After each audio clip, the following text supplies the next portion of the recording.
We're here at Rain Shadow Organics, which my husband and I started back in 2010, and we have expanded our land base onto our ranch. Some of our favorite neighbors lived at Pitchfork Tea Ranch for a long time. You know, when you're out here living and working on the land, having the land be contiguous is really nice. And so my husband had told them for years if they ever wanted to sell to please let us know before putting it on the market. And so they did.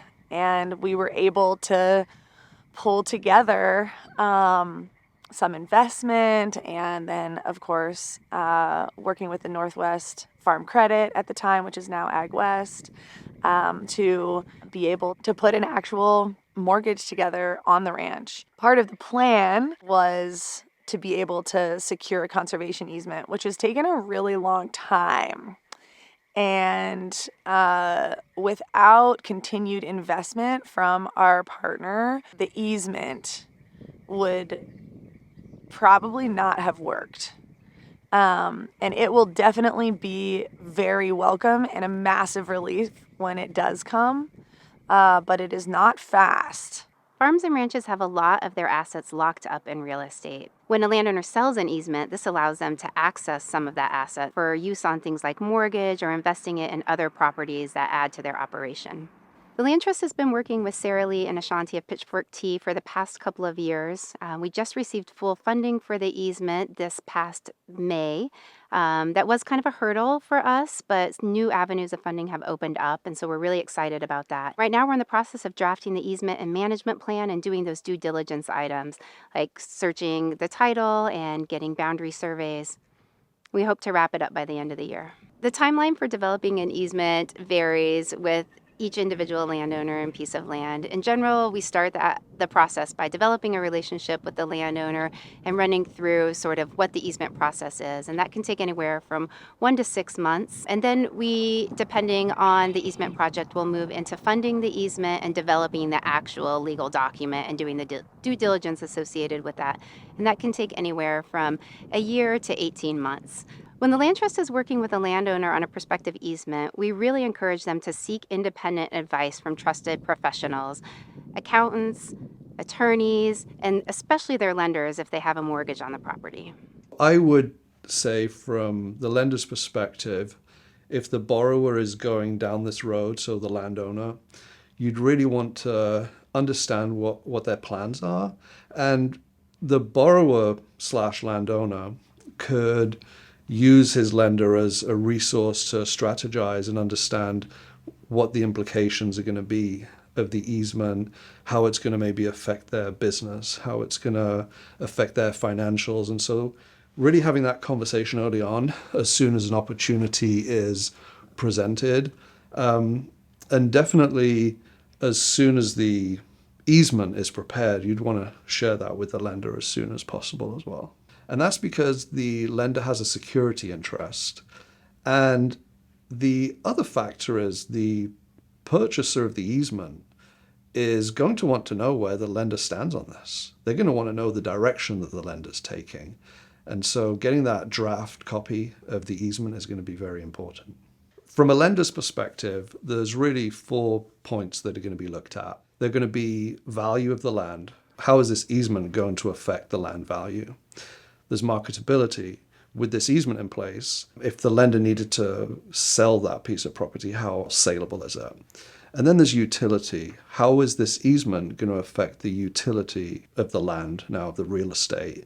And then the 4th point would be lien position. The lender's going to want to make sure that they're still in a first lien position once the easement is done. When you come to your lender with the request to sign an easement, what you're asking your lender to do is to subordinate their security interest. So the lender has a security interest in the land if they have a loan on it. And the easement is going to need to be in a senior position to that security that the lender has. And subordinating is just the lender accepting that that easement is in a priority position to them, which is what the easement purchaser is going to need so that their interest is secured as well. The lender may also require a pay down, so there is a devaluation and they may want to be compensated for that.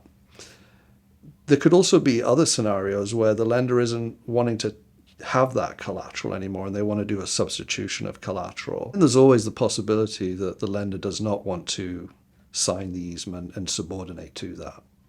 So a good reason to talk to your lender earlier. Really, every easement process or every easement situation is going to be slightly different.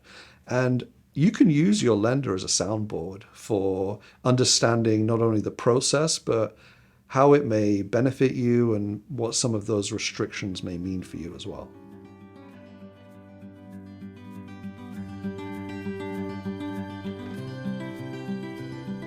Even though we sell all of our beef direct to consumer, it is very difficult to produce beef and pay any kind of a mortgage at all. When we started considering the possibility of buying the ranch and putting the loan package together with the help of our relationship manager at Northwest Farm Credit, we went through a lot of creative ideas to really bring it together, including our cattle ranching and hospitality and parceling off some small pieces, and also the conservation easement as a big part of servicing our mortgage. I would really recommend that people build relationships with their land trust representatives, the NRCS.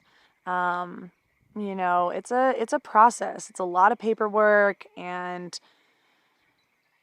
they are extremely helpful. And to go in and spend time with them and let them help you do that paperwork and make sure that it's complete, and not waiting to the last minute, having them out to your land, knowing, why is this important? It's important to understand why your land matters and what you're willing to do before you even reach out to people. And also, having to do the fundraising and putting all that together. You're not really doing it yourself. So it's really important that people are valuing your work and your land, and to be able to tell that story is essential. For me, it was our ability to, essentially keep the land safe forever, even if it's not us farming it. And in the meantime, be able to afford to farm it ourselves.